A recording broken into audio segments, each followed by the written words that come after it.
할렐루야. 네, 흔히들 인간은 생일이 둘 있다고들 얘기합니다. 엄마 뱃속에서 나오는 생태학적인 탄생이 있고요. 그 이후에 사람이 자기 인생에서 자기의 정체성을 깨닫고 자기가 누구인지를 알고 인생의 목적을 가지고 목표를 바라보면서 살아갈 수 있게 하는 그런 이제 자아의식 속에서 자기를 깨닫는 순간이 있다, 사람들은 얘기합니다. 신앙 안에서 우리 교회에서는 예수를 믿는 사람으로서 분명히 믿는 것이 있습니다. 그것은 뭐냐면 사람이 거듭난다는 사실입니다. 엄마 뱃속에서 한번 태어나고 그 다음에 예수 그리스도로 말미암아 하나님을 아버지라 부를 수 있는 천국의 백성, 곧 하나님께서 다스리고 창조하께서 다스리시는 창조하께서 아버지가 되어주시는 바로 그 아버지 아래로 태어나는 거듭남이 있다 하는 것을 우리는 믿습니다. 우리가 모두가 죄인의 길을 걷고 하나님을 인정하지 않고 하나님을 배역하고 걸어가다가도 어느 날 갑자기 하나님의 은혜로 하나님이 살아계신 것과 그분이 다스리는 것이 세계를 다스린다는 것을 믿게 되는 것입니다. 그래서 우리가 죄악 가운데 있는 것을 깨닫게 되는 것이 그 하나님을 배척과 하나님의 뜻을 따르지도 않고 멀리 살아가는 자신의 모습을 발견하게 되고 나서 우리는 하나님을 찾기 시작하게 됩니다. 그러면서 하나님과 내가 원수된 관계, 하나님이 나를 벌 주실 수밖에 없는 존재라는 걸 분명한 깨달음이 일어나면 예수 그리스도께서 십자가에 피 흘리고 돌아가신 이유를 간절히 깨닫게 됩니다. 그래서 나는 과거의 죄로부터 하나님과 화해되기 위해서는 용서가 필요하고 하나님이 받아들여 주심이 필요하다는 것을 내가 느끼는 순간 우린 예수 그리스도의 십자가 앞에 무릎 꿇게 되는 것입니다. 믿는다는 것은 무엇이냐면요, 내가 정말 구원이 필요하고 죄악으로부터 구원이 필요하고 내가 나를 구원해서 구원자와 좋은 관계가 필요하다는 것을 내가 예수 그리스도를 믿음으로 말미암아 생기는 것입니다. 그 예수님을 나의 구주와 나의 구원자로 받아들이고 나의 주님으로 받아들였을 때 인생에 획기적인 변화가 일어납니다. 하나님의 은혜로 과거에 지었던 모든 하나님을 배역하고 하나님께 저항했던 죄는 사라지고 이제 하나님께서 내 자식이라고 불러주시고 무제한 이로 사랑하시는 하나님과 내 관계가 열리게 됩니다. 우리는 이것을 은혜라고 얘기합니다. 은혜. 내가 잘하고 내가 뭘 노력해서 주신 과거의 죄를 용서해 주신 것이 아니라 하나님께서 일방적으로 나의 믿음만을 보시고 과거의 죄를 하나도 없다 하시고 나를 자녀 삼아 주신 것을 은혜라고 합니다. 이 세상에 가장 복 있는 사람은 이 은혜를 받은 사람입니다. 그러니까 인생은 내가 어디서 왔는지 어디로 갔는지 무엇을 하고 살아야 되는지 나의 정체성에 혼란이 있을 때는 인생에 추구해야 될 목표에 대해서 혼란이 있습니다. 그런데 그 하나님을 아는 순간 모든 문제가 해결됩니다. 하나님을 모르면 인생은 오리무중입니다. 인생에 최고 중요하다는 것을 평생을 추구하고 살다가도 어떤 친구나 가족이 죽음 앞에 딱 서는 것을 보는 순간 무엇을 느낍니까? 허무한 짓이구나. 아, 이것도 허무한 짓이라. 그럼 내가 인생을 평생 허무한 것을 따라온 가장 큰 이유가 뭐냐면요, 근본적인 존재의 문제, 어디서 왔다가 어디로 가는지를 몰라서 그런 것입니다. 그러나 하나님을 만나게 되면 하나님이 인간을 창조하시고 인간을 또한 영원히 살게도 하신다는 약속들을 성경 말씀을 통해서 변하지 않는 말씀을 통해서 받아들이는 말미암아 오리무중이었던 인생의 안개 같은 앞이 불투명한 모든 것이 거쳐버리고 이제 클리어하게 진리를 통해서 인생을 볼 수 있게 됩니다. 오늘은 정말로 이런 은혜 받은 백성이 여러분과 제가 되었으면 좋겠습니다. 그리고 은혜 받은 백성으로서 내가 어떻게 살아가야 되는 걸 진심으로 심각하게 한번 생각해 보는 말씀 안에 있는 시간이 되었으면 좋겠습니다. 오늘 본문은 어부였던 사도 베드로가 어부 생활을 하다가 예수님을 만나게 됩니다. 성경에 기록된 말씀이죠. 그냥 아마도 베드로라는 사람도 이스라엘의 한 촌락에서 어부 생활을 하면서 어부 생활을 하다가 조상처럼 죽으면 아무것도 모르고 어디서 왔다 어디로 가는지 모르고 당신은 누구입니까 하면 나는 어부입니다 하고 대판했을 것입니다. 그런데 베드로가 사는 그곳에 예수님이 찾아오십니다. 그래서 그가 그물을 내려놓고 산업을 내려놓고 예수님을 따라갑니다. 그 순간부터 그의 인생이 변합니다. 그리고 베드로는 교회의 수장이 되고 사도가 되어서 예수 그리스도의 복음을 전하면서 인류의 역사의 축을 움직일 만큼 큰 일을 해냈습니다. 어부 얘기합니다. 그 당시에 학교 다니지 못하고 무식하고 아무것도 아닌 보통 사람, 그저 눈에 띄지 않고 쓰러져 없어져도 낙엽 한 잎 떨어지는 것처럼 세상 사람들이 생각할 수 있는 그런 존재였던 베드로라는 사람이, 한 어부가 얼마나 위대하게 바뀌었는지 모릅니다. 오늘 본문은 바로 그 베드로 사도가 인생을 이제 많이 살고 사도의 역할을 하고 하나님 안에 쓰임을 받고 교회에 권면하는 내용입니다. 그러면서 교인들, 은혜 받은 사람들은 이렇게 살아야 합니다 하고 권면하는 내용이 본문 가운데 나와 있습니다. 그 중에 특별히 저희가 깊이 생각해낸 두 가지 정도는 아주 직설화법으로 저희에게 단순하면서도 명확하게 은혜 받았습니까? 은혜 받으면 이렇게 사셔야 합니다 교회에 하는 말씀을 오늘도 우리 마음에 받아들이는 시간이 됐으면 좋겠습니다. 본문 말씀 베드로전서 4장 7절에서 11절까지 말씀인데요, 이렇게 시작합니다. 만물의 마지막이 가까이 왔으니 그러므로 너희는 정신을 차리고 근신하여 기도하라. 무엇보다 뜨겁게 서로 사랑할지니 사랑은 허다한 죄를 덮느니라. 서로 대접하기를 원망 없이 하고 각각 은사를 받은 대로 하나님의 여러 가지 은혜를 받은 선한 청지기같이 서로 봉사하라. 만일 누가 말하려면 하나님이 말씀하는 것 같이 하고 누가 봉사하려면 하나님이 공급하신 힘으로 하는 것 같이 하라.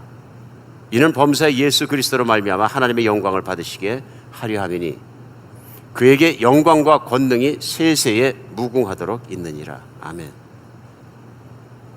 오늘 본문 시작하면서요 7절에 만물이 마지막 때가 가까이 왔다 하고 얘기합니다. 그러니까 무슨 말씀이냐면요, 성경에서는 예수 그리스도께서 말씀하실 때 인간이 살고 있는 지구는 반드시, 인간의 역사는 끝이 있다고 말씀하십니다. 인간의 역사는 하나님께서 세상을 만드시고 사람을 만드시고 사람을 그 가운데 놓아서 살게 하신 것처럼, 시작이 있는 것처럼 인간의 역사는 창조자께서 결정하신 끝이 있습니다. 그 끝이 언제냐면 예수님께서 돌아오시는 순간입니다. 그래서 세상의 심판주로 돌아오실 것입니다. 2000년 전에 예수님은 이 땅에 있는 사람들을 구원하실 구원주로 오셨습니다.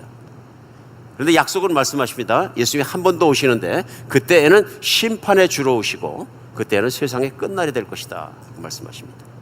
그리고 예수님이 심판과 함께 새로운 하늘과 새로운 땅에서 새로운 세계가 시작될 것이다 약속하고 말씀하시는 것입니다. 은혜 받은 사람들은 하나님을 아는 사람이고요, 하나님을 아는 사람들은 심판을 두려워하지 않습니다. 왜냐하면 과거에 내 죄가 이미 해결받았기 때문에 그렇습니다. 그래서 성경은 예수님을 믿는 사람, 예수님과 함께 십자가에 죽은 사람, 그 보혈로 씻임받은 사람, 과거의 죄가 해결된 사람들은 사망에서 생명으로 옮겨졌다고 말씀하시는 겁니다. 오늘 그런 사람마다 간절히 바라는 게 뭐냐 하면요, 예수님이 돌아오는 시간과 그 시각을 바라보며 살아갑니다. 왜냐하면 내가 영원한 모습으로 살 수 있기 때문에 그렇습니다. 오늘 베드로 사도는 은혜 받은 사람에게 권고하면서 제일 먼저 권고하는 게 뭐냐, 마지막 때가 됐다는 걸 알면 정신을 차려라. 그죠? 7절에 정신을 차리고 근신하라. 정신을 차리라는 얘기는 세상을 살다 보면 오늘 교회에서나 설교 말씀이나 성경 안에서 들을 수 있는 말씀과 같지 않게 세상에서 정신을 빼앗는 것들이 되게 많습니다. 마치 이 땅의 삶이 영원한 걸 사는 것처럼 추구하게 만들고 막 정말 혼란하게 만드는 것이 굉장히 많다. 그래서 세상의 정신을 빼앗기지 말고 영적으로 정신을 차려서 그 다음에 근신해서 기도하라. 뭐 하라고요? 기도하라고 얘기합니다. 우리가 신앙생활 하면서 은혜 받은 사람으로서 가장 중요한 건, 또 가장 중요한 사실은 뭐냐면요, 하나님과 내 관계가 풀렸다 하는, 하나님과 내 관계가 화해가 되었다.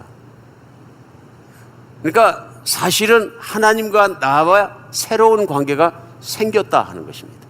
생겼다. 우리가 나이가 젊을 때, 설교자가 나이가 좀 있어갖고 젊을 때 하고 막 표현해서 죄송합니다. 저건 내가 남자와 여자 관계를 한 번도 맺은 적이 없을 때 어떤 사람을 만났는데 너무 마음에 들었어요. 남자 같은 경우에 총각이 처녀를 만났는데 마음에 쏙 들었어요. 관심은 하나밖에 없죠. 그 처녀가 혹시 나한테 관심이 있을까? 짝짓기 하는 겁니다.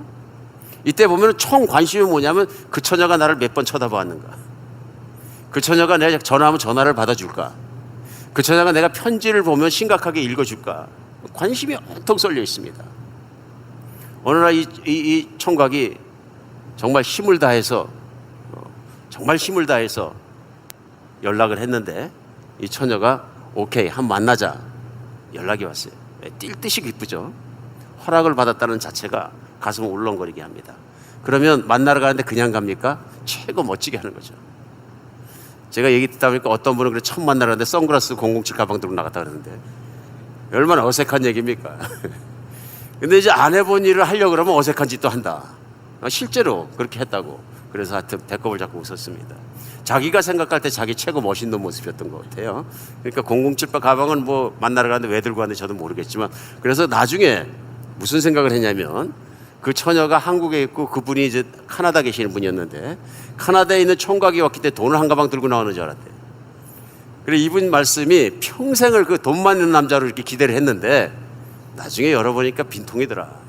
아무것도 안 들었더라. 그냥 폼으로 들고 오셨더라. 빈 가방에 속지 마시기 바랍니다. 기대하죠? 관심 있죠? 다 갔죠. 그러다 우리는 손을 잡게 되고 사랑의 고백을 하는데 받아들이게 되고 그런 황홀하게 합니다. 그 다음부터 일어나는 게 뭐냐면 대화입니다. 그렇죠? 대화. 그러니까 말을 많이 해도 재미있고 말을 안 해도 재미있고 가만히만 앉아도 재밌습니다. 이것이만 관계가 주는 기쁨이거든요. 관계가 주는 기쁨. 그러다 보니까 대화가 많아지고 계속 얘기를 했는데도 또 얘기하고 싶고 뭐 얘기할 게 어디서 그렇게 많이 나왔는지 아무리 입이 무거운 사람들도 연애를 하면 말이 많아집니다. 그리고 이상하게 아무리 감정이 없고 무감각한 사람도 연애를 하면 감성 지수가 100%가 됩니다. 그 사람 안에 있는 감성 지수가 다 시인이 되는 거예요. 그리고 연애 편지라 쓰라 그러면 편지를 쓰는 게 아니라 시부터 시작하는 거예요. 근데 그게 거짓말이 아니고 자기의 마음이 그런 감성으로 가득 차 있는 거예요. 이게 저는 나쁜 일이 아니라고 생각합니다. 이게 뭐냐면 하나님이 주신 인간 안에 남겨주신 사랑의 능력이라고 저는 생각합니다. 사람이 사람을 알을 수 있는 능력인 거죠. 물론 문제는 그렇게 알았던 사람이 통계지수에 의하면 3년 만에 끝나는 게 문제가 있습니다만, 중요한 것은 그렇게 서로 사랑하게 되었을 때 첫 번째 누리는 게 뭐냐면요, 세상에서 최고의 친구를 만나는 것입니다. 점점 관계가 깊어지면 세상에 다른 사람에게 못했던 얘기 다 털어놓고 세상에 내가 할 수 없었던 말 다 할 수 있는 것은 굉장한 기쁨입니다. 하나님의 자녀가 된다는 것은 수학 공식을 뛰어넘는 것입니다. 하나님의 자녀가 된다는 것은 단순하게 예수 그리스도의 보혈만 믿으면 내가 자녀가 된다는 교리적인 사실에 대해서 그렇습니다 하는 것을 뛰어넘는 것입니다. 하나님의 자녀가 된다는 것은 진짜로 세계를 만드시고 우주를 만드시고 보이는 것과 보이지 않는 모든 것을 만드신 창조자와 내가 가장 사랑하는 관계로 바뀌었다는 것입니다. 이것은 내 머리로 지적으로 내 그 교리에 동의합니다, 침례받겠습니다, 그런 것 이상을 뛰어넘는 게 뭐냐면 내 존재가 달라진 것입니다. 이건 정말 기쁜 것이에요. 그렇죠? 이제 그러다 보니까 하나님이 나를 얼마나 많이 사랑하시는지 그걸 내가 아는 것이 먼저인 거죠. 이 사랑을 알고 나면 첫 번째 하는 게 뭐냐면요, 대화가 시작되는 것입니다. 어떤 남자와 여자가 만나서 대화를 하기 시작했는데 처음 만나서 사랑의 고백 서로 하고 한 번 해놓고 빼놓고는 3년 내내 대화가 없어. 그럼 생각해보는 문제예요. 이분들이 진짜로 언어 장애인이 아니라면 사랑하는 건지. 근데 더 재밌는 건 뭐냐면 영어 한마디 못하는 사람과 한국말 한마디 못하는 사람이 만나도 사랑한다는 사실이에요. 여러분 믿으십니까? 한 사람은 영어로 말하고 한 사람은 한국말로 얘기해도 사랑하지 않는다는 얘기예요. 사랑하지 않는다는 얘기. 저는 우리 교우들 이렇게 사업지 신방 가다가 놀란 적이 있어요. 한 자매님이 한국에서 오셨는데 정말 영어를 한마디도 못하셔. 한마디도. 근데 이 자매님이 자녀들을 놀랍게 키워내셨어요. 그리고 가정이 그렇게 가난하지 않아, 사는 것이. 근데 신방하면서 그분이 간증하는 얘기를 들으니까 참 가슴이 뭉클해졌어요. 왜 그러냐면 이분이 그 테일러샵, 옷을 고쳐주는 일을 하시는데 자매님이 그 일을 배워가지고 그 가게를 하는데 첫 번에 할 때 손님이 오셨는데 영어를 한마디도 못하는 거예요. 헬로 한마디 외에는 못하는 거예요. 그럼 어떻게 하셨습니까? 그러니까 저는 몇 년간 수년간 바지를 입고 나오시면 행동으로 하고, 입고 나오면 이렇게 쳐다보면서 바지를 줄여주고 오케이?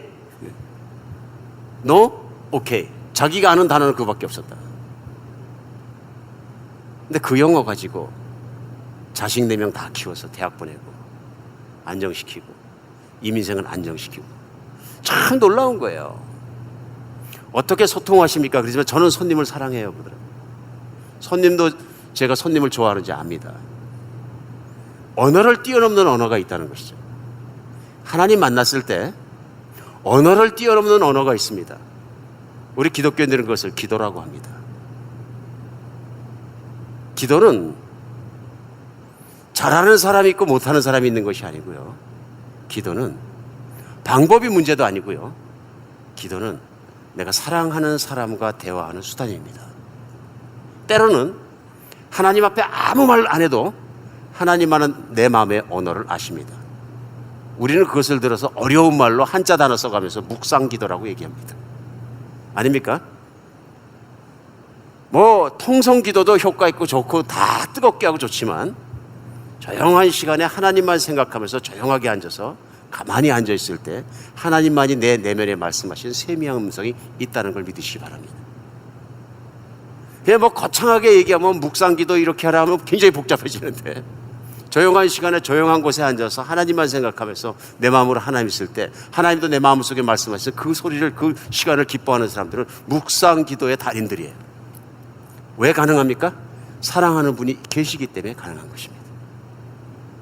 예수님이 약속하셨어요. 그날에 성령이 오시면 나를 믿는 자마다 성령께서 그와 함께 사시는데 그가 나를 나타내시리라. 어디 계세요? 내 마음속에 계시거든요. 내가 믿음으로 그 예수님 생각하면 정말로 그렇게 할 수 있는 거죠.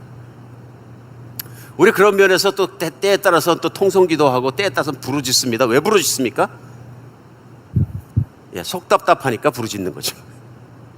간절하니까 부르짖는 거죠. 부르짖는 가장 큰 이유는 그것입니다. 그러니까 하나님께서 말씀하실 때 네가 내게 부르짖으라. 그럼 내가 반드시 응답하겠고 내가 결과를 보여주겠다. 이 세상에 부르짖을 데 없는 사람이 얼마나 불쌍한 사람입니까? 내가 답답하고 힘든 일을 당했는데 부르짖을 데가 없어요. 속을 토해낼 데가 없어요. 그럼 어떻게 돼? 화병에 걸리는 거죠. 화병 없는 그리스도인이 되실 예수님의 이름으로 축복합니다. 세상 살다 보면 화병 걸릴 일 진짜 많습니다. 근데 그 화를 내 안에 담고 있으면 울화가 됩니다. 내 몸은 그 울화를 담고 있는 화로가 됩니다.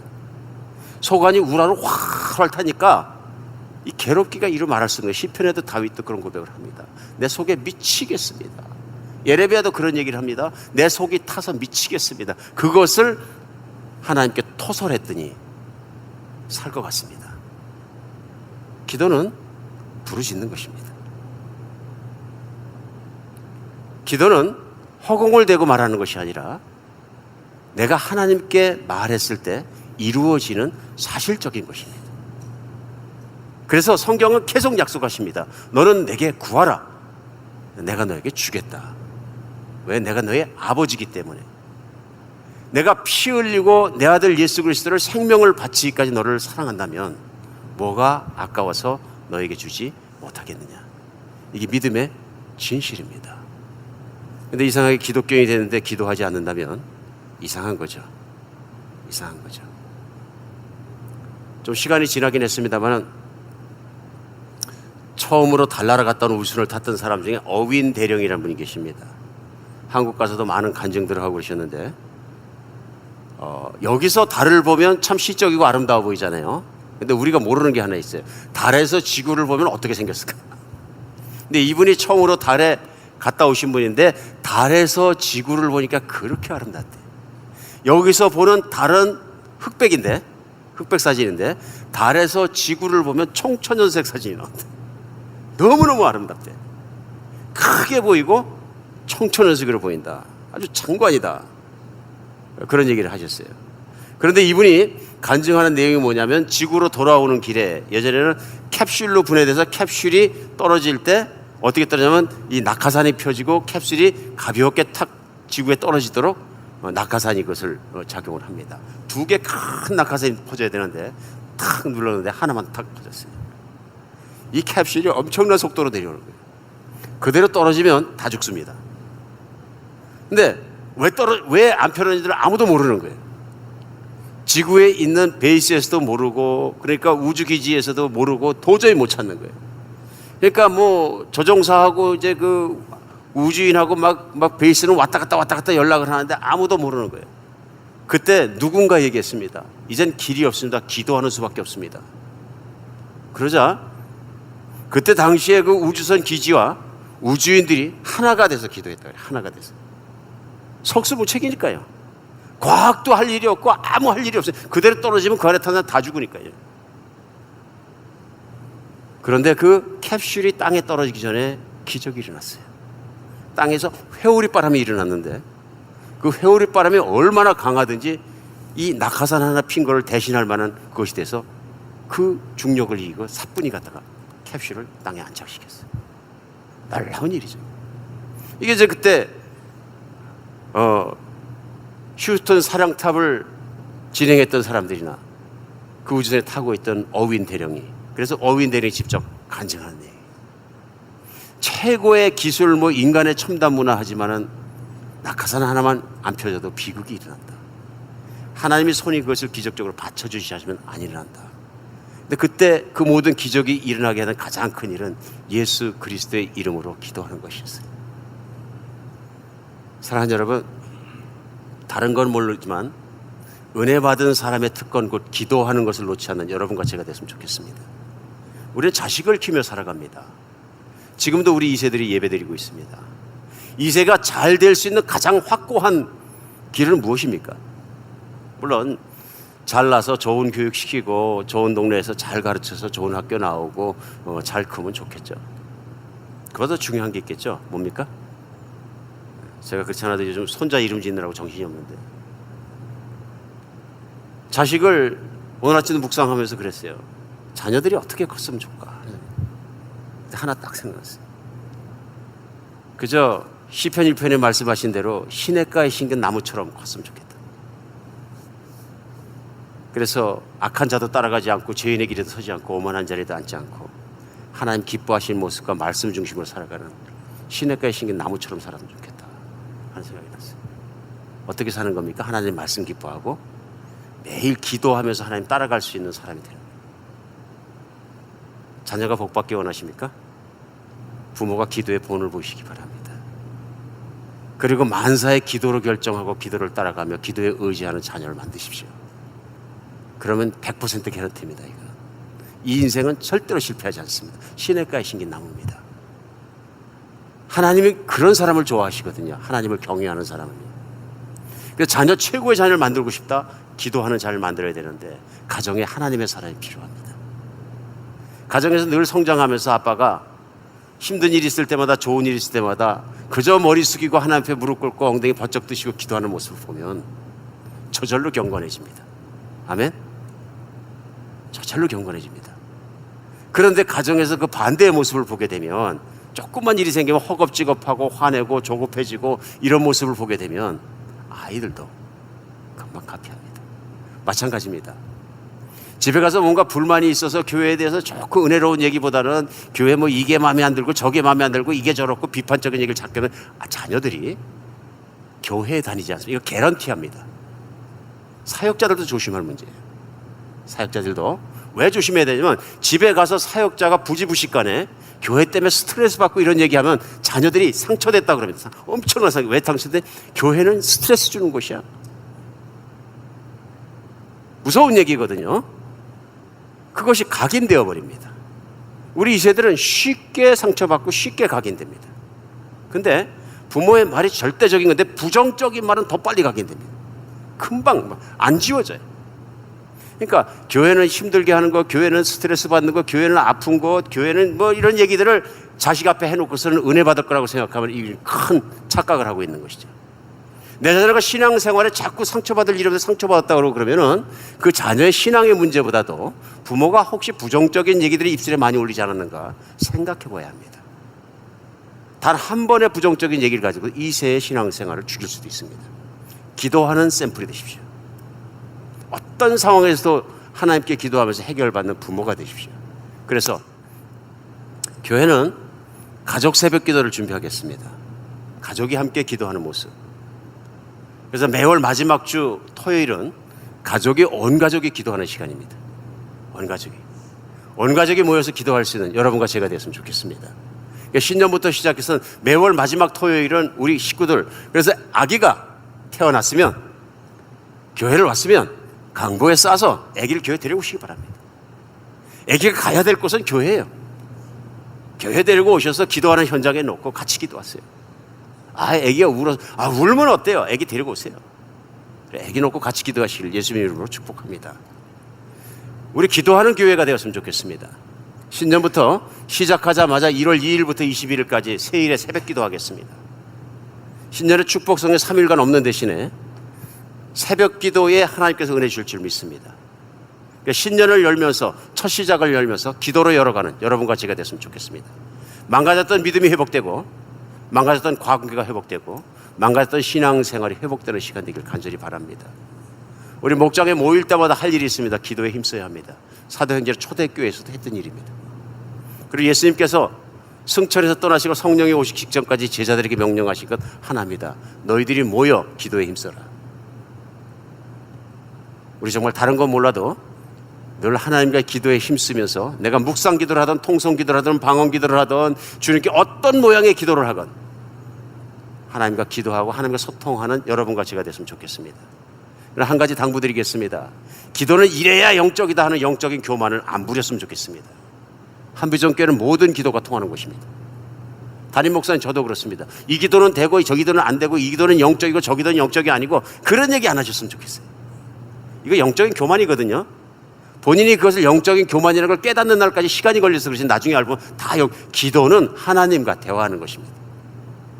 침묵하는 사람도 침묵 기도하면서 하나님과 대화하고 있고요. 다 영적이거든요. 영적인 것의 결과는 뭐냐면 기도를 사랑하고 열심히 하는 것과 하나님 말씀에 순종하는 것으로 나타나는 것입니다.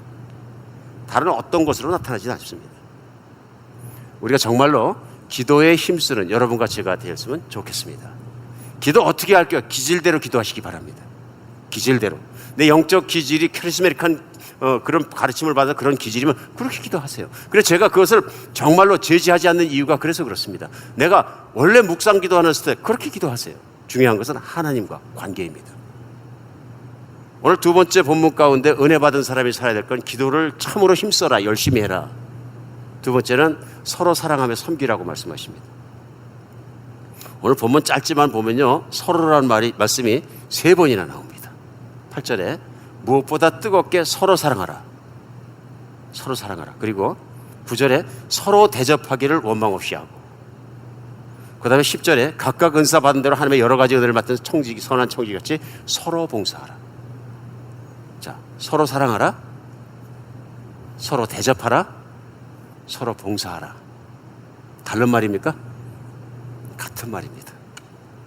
은혜 받은 사람의 참된 모습은 기도하는 사람이고요, 하나님과 관계가 좋은 특권을 누리는 사람이고요, 두 번째 모습은 하나님과 관계뿐만 아니라 성도를 사랑하는 사람. 왜냐하면 우리에겐 같은 아버지가 계시거든요. 교회는 기관이 아닙니다. 조직도 아닙니다. 교회는 식구입니다. 우리는 같은 가문 사람들이고요, 같은 집안 식구, 패밀리입니다. 교회에서 가장 중요한 의식은 뭐냐면요, 패밀리라는 의식입니다. 교회란 단어보다는 어쩔 때는 한비전 촌락. 그래서 앞으로 주보에도 좀 그거 했으면 좋겠어요. 한비전 촌락의 이모저모 서로 알 수 있도록.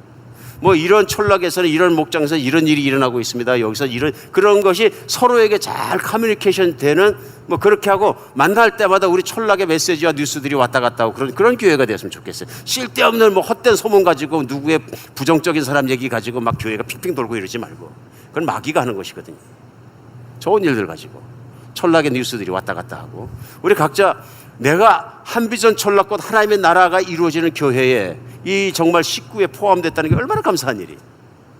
성경은 하나님께 강조하시는 게 하나님과의 관계가 잘 됐느냐, 기도 열심히 하느냐, 기도에 응답 받느냐, 은혜가 충만하냐, 그러면 첫 번째가 뭐냐면 너희 형제 서로 사랑하라. 오늘 말씀의 제목이 투게더인데요. 무슨 아이스크림 제목이 아니고요. 오늘 each other. 그러니까 we together. 이 투게더네스예요. 하나님 나라는 함께 일어나가는 나라입니다. 형제가 어떠하면 나도 그러하고 형제가 기쁘면 나도 기쁘고 하는 그 내용을 계속 같이 살아가는 것이 세상과 교회를 구분하게 만드는 것입니다. 그래서 오늘 말씀에 보면은 계속 서로 사랑하라, 섬겨라, 대접하라, 봉사하라. 교회는요, 건물보다 중요한 게 뭐냐면 사람이거든요. 맞습니까? 근데 사람 중에 중요한 건 뭐냐면요, 서로 사랑으로 연합되는 거예요. 이 연합이 어떻게 일어나냐면 가만히 있으면 안 일어나고요, 대접할 때 일어납니다. 사람은요, 밥 같이 먹을 때 제일 친해지는 것 같습니다. 그래, 우리 교회를 밥상 공동체라 그렇게 일컫는 분들 많이 계시는데, 가만히 앉아 있을 때보다 밥 같이 먹으면 참 좋아집니다. 예수님께서 제자들과 함께 지내실 때 하루 세 끼를 밥 같이 드시면서 두 끼 드셨다 그러더라고요. 역사에 의하면 보통 히브리 사람들이 당시에 양식이 없기 때문에 두 끼 드시고, 그다음에 로마 사람들은 네 끼를 먹었다 그러던데, 로마 사람들은, 귀족들은 돈이 많으니까 엎드려서 밥 먹다가 토하고 와서 다시 먹었다 그러던데, 이건 식욕의 탐식의 대가들이죠. 없기 때문에 두 끼밖에 못 드시다. 그러나 알뜰하게 예수님께서 때로는 빵을 찍어서 입에 넣어주기도 하시고, 이렇게 밥상을 펴놓고 같이 먹는 밥상 공동체였다. 그 얘기는 뭐냐면요, 식구라는 얘기입니다. 우리 흔히들 전에는 머리 좋은 사람, 그러면 IQ 좋은 사람 그랬어요. IQ라는 얘기는 지능 지수잖아요. Intelligent Quotient. 근데 그 다음에 많이 나온 얘기가 EQ예요. 그죠? Emotional, 감성 지수 얘기야. 사람은 머리만 좋고 지능만 좋아 되는 게 아니라 감성 지수가 있어서 가마력이 있어야 되고 관계를 잘 맺는 사람이 성공한다. 그래서 감성 지수를 강조했어요. 그 다음에 요즘 많이 나오는 얘기가 뭐냐면 HQ예요. 그게 뭐예요? Humor Quotient. 유머 지수예요. 사람은 유머러스하고 여유가 있고 그래야지 사람이 많이 모인다. 그래 성공할 수 있다 얘기해요. 그랬더니 어떤 분이 JQ라는 걸 만들었어요. 뭔지 아세요? 잔재지 쿼션트. 잔재주가 많아야 되는데 세상은 아닌 것 같고요. 진짜 중요한 거 나온 게 요즘 보면 OQ라는 게 있어요. Overcoming Quotient. 이건 뭐냐면 극복 지수예요. 인생이 성공하는 건 얼마나 난관이 왔을 때 작은 큰 난관들을 잘 극복하느냐가 성공의 지수다 해서 그러니까 그 Overcoming Quotient, OQ가 높으면 성공할 가능성이 높다 이렇게 얘기한대요. 한 가지 더 생각해야 됩니다. 오늘 성경 말씀 뭐라 하냐면요, 진짜로 인생을 잘 살기 원하냐? 그럼 SQ를 높여라 그러십니다. 그럼 뭘까? 만들었으니까 이제 지금 잘 들으셔야 돼. Serving Quotient. 얼마나 잘 대접하느냐, 얼마나 잘 봉사하느냐, 얼마나 잘 섬기느냐에 따라서 우리 인생은 달라집니다. 교회뿐만 아니라 세상에서도 요즘은 섬기는 리더십에 대해서 엄청나게 많이 얘기를 합니다. 저도 노력하겠습니다. SQ 지수를 높이기 위해서. 근데 이게 은사를 팍 해서 금방 되면 좋은데 반복된 섬김과 노력을 통해서 마치 근육이 만들어내는 것처럼 늘어간다는 것입니다. 사랑하는 여러분, 우리가 다른 건 몰라도 이 SQ 지수, Serving Quotient를, 그래서 섬김의 지수를 계속 섬김 지수를 올려가는 여러분 같이가 됐으면 좋겠습니다. 인생을 잘 살고 영원히 마지막 날까지도 하나님 칭찬받기 원하십니까? 섬기시기 바랍니다. 우리 한비전교회가 지난주부터 계속 강조하고 운동하는 게 뭐냐면 1인 최소한 1사역은 하자. 사역이란 말을 붙여서 그런데 한 사람이 한 가지에 섬기면 동참하자. 그래서 교회에 있는 각 부서들을 다 이렇게 나눠드렸어요. 시작이 너무 쉽습니다. 나는 이 부서 들어가고 싶어. 나는 성가대 들어가고 싶어. 나는 뭐 행정부서. 나는 뭐 청소하는데. 그렇죠? 나는 교육부서 들어가고 싶죠. 그러면 나는 은사가 없어서 못합니다. 할 수가 없는 게요. 모든 일이 다 가능합니다. 모든 일이.